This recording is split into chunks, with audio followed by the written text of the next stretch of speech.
Hello everyone. In this video, we are going to see performance analysis of an algorithms. Last few videos मध्ये आपण पाहिलं की algorithm काय असतो, properties और कॅरेक्टरिस्टिक्स काय असतात, अल्गोरिदमला रिप्रेझेंट कसं केलं जातं. Then we had seen the concept like algorithm design technique which is very important concept. आणि या व्हिडिओमध्ये आपण पाहणार आहोत performance analysis of an algorithms. म्हणजे जो अल्गोरिदम आपण लिहिलाय, जो अल्गोरिदम जी टेक्निक आपण प्रॉब्लेम सॉल्व्ह करण्यासाठी यूज केली आहे, ती बरोबर आहे का चूक आहे त्याचा अनालिसिस आपल्याला करावा लागतो.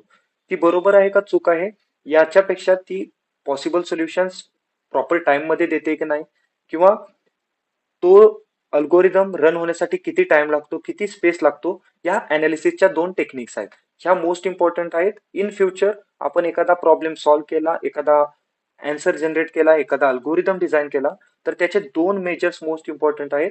तो अल्गोरिदम किती वेळामध्ये सोल्युशन प्रोव्हाइड करतो आणि तो अल्गोरिदम किती स्पेस घेतो. आता आपण एक बेस्ट एक्झाम्पल बघितलेलं इंट्रोडक्टरी पार्ट मध्ये की प्राईम नंबर फाइंड आउट करण्यासाठी मल्टिपल अल्गोरिदम्स आपण लिहू शकतो. पहिल्या अल्गोरिदमची टेक्निक काय होती, काउंटर व्हेरिएबल घ्यायचा,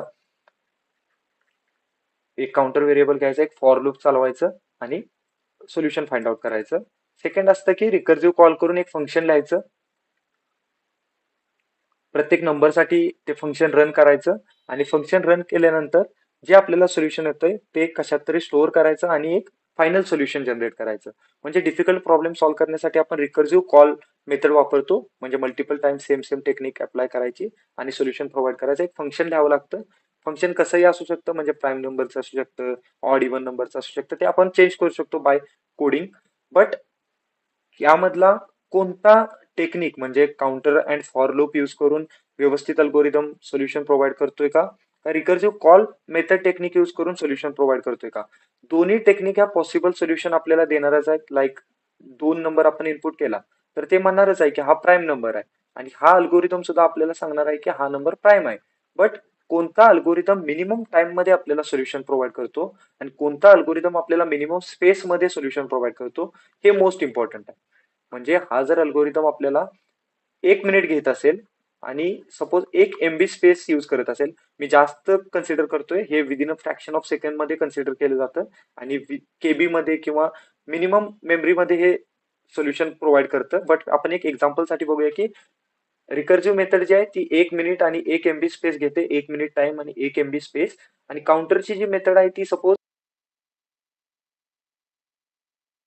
2 MB स्पेस यूज करते.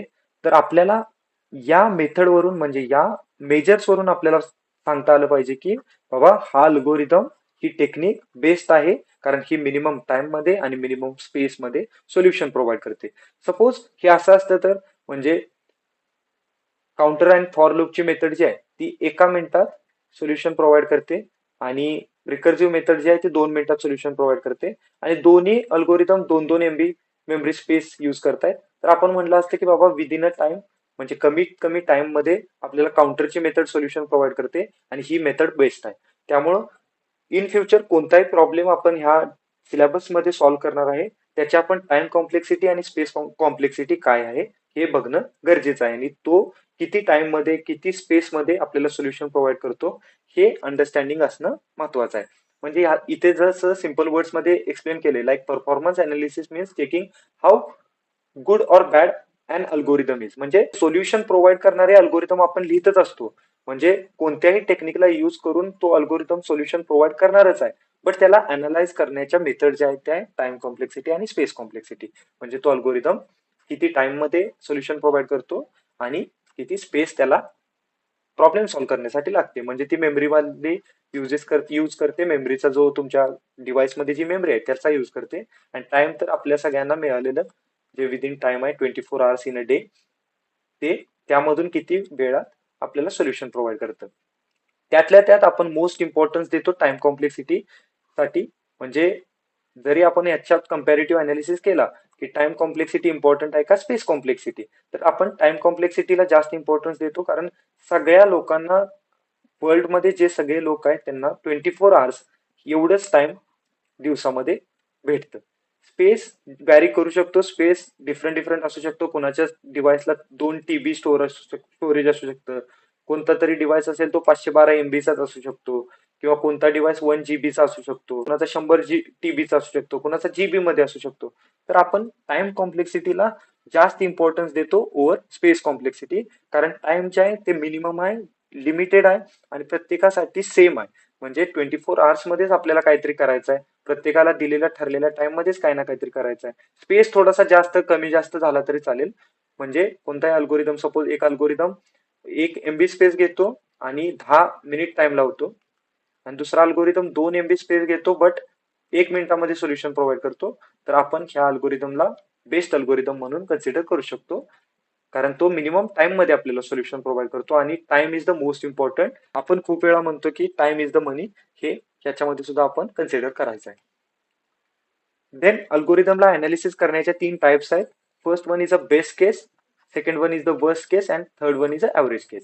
म्हणजे कोणताही अल्गोरिदम आपण ज्यावेळेस सॉल्व्ह करतो त्याच्या 3 पॉसिबल वेज असतात की तो रन केला आणि त्याने सोल्युशन प्रोव्हाइड केलं.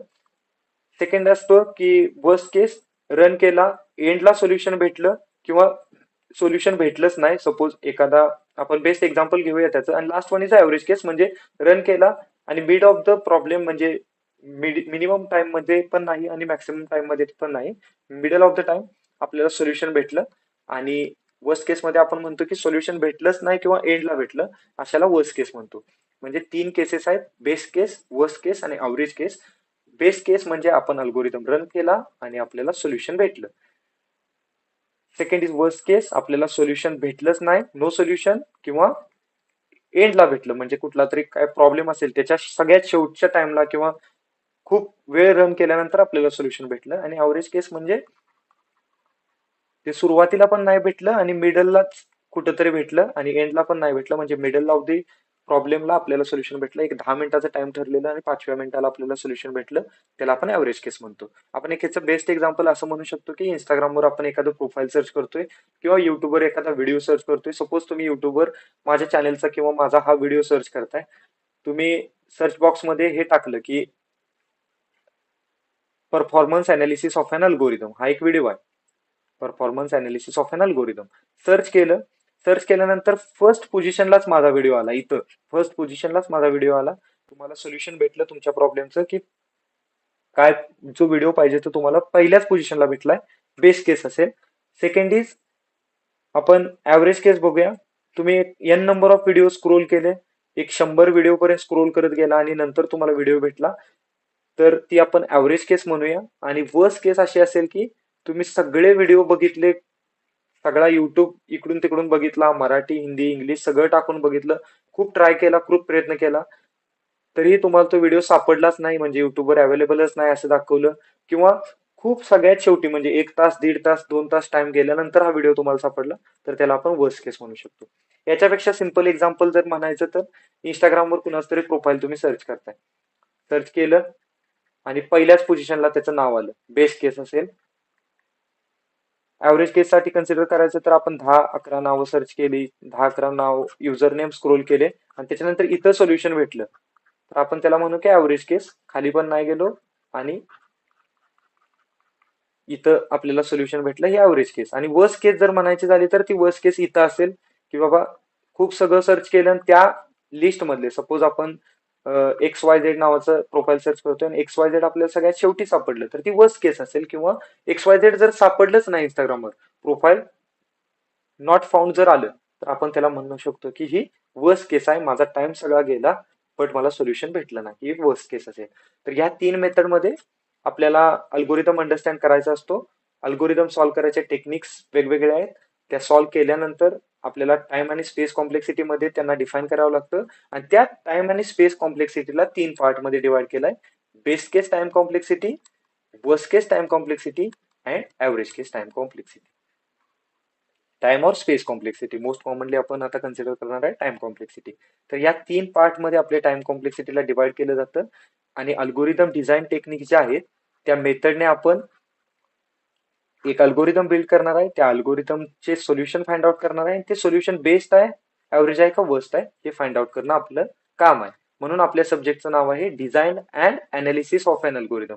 तर अनालिसिस आपण या मेथडमध्ये करणार.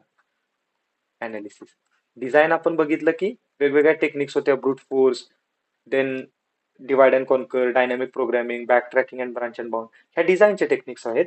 आणि अनालिसिसच्या टेक्निक काय आहे? टाइम कॉम्प्लेक्सिटी असेल, स्पेस कॉम्प्लेक्सिटी असेल आणि ती 3 डिफरंट वेज मध्ये असेल, base case, worst case and average case.